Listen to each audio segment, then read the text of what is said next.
Pinasa niya, nakakasabay daw niya sa restaurant sa Hong Kong, si Sara Labati. Nasa kabilang table si Sara at merong kasamang lalaki si Sara. Nahihiya daw siya magpa-picture. Siya na lang daw nag-picture. Si Sara.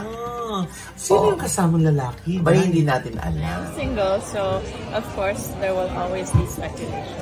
Nangiti na lang si Sara Labati nang tanungin siya ng kanyang reaksyon kaugnay sa ex niyang si Richard Gutierrez na nililink kay Barbie Imperial. NR o no reaction ang naging sagot ni Sara. Ang usapin ay lumabas kasabay ng paglabas din ng picture niya na may lalaking kasama sa Hong Kong.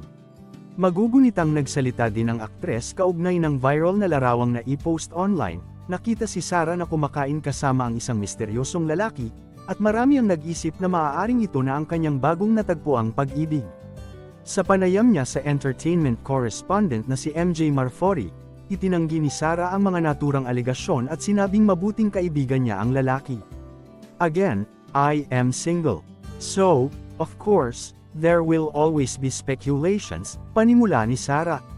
Paglilinaw niya, totoong nagpunta siya sa Hong Kong para sa isang art convention at ang lalaking naispatan niyang kasama ay kaibigan lamang niya.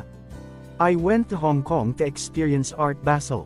It's always been a dream of mine to travel around and I was happy that I was able to go. And that photo circulating is my friend. I visited Hong Kong and met up with different friends, dagdag pa ni Sara. Sa kabila ng mga kontrobersya, sinabi ng aktres na hindi na siya nababother sa ganitong kontrobersya. Is it unfair? Is it bothering me now? It takes a lot more for something to bother me. Sabi ni Sara, hindi rin naman daw bawal na magkaroon ng lalaking kaibigan kaya dedma siya mga umiintriga sa buhay niya.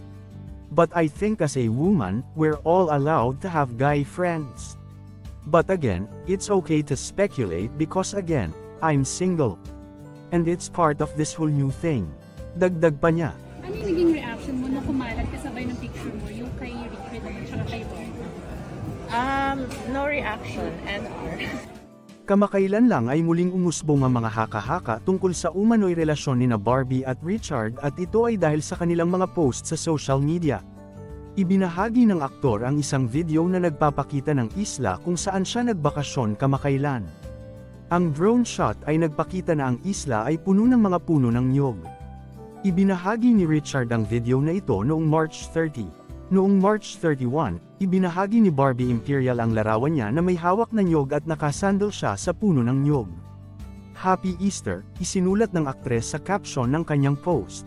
Sa comment section ng kanyang post, nakatanggap si Barbie ng paghanga mula sa kanyang social media followers. Pinuri nila ang kanyang kagandahan at fit figure. Nag-comment pa ng fresh ang aktres na si Rufa Gutierrez, ang kapatid ni Richard Gutierrez.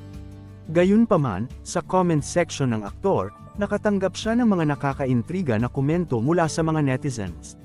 Maraming commenters ang nag-assume na magkasama sila ni Barbie sa lugar na yun na ayon sa netizens ay nasa Ticao Island.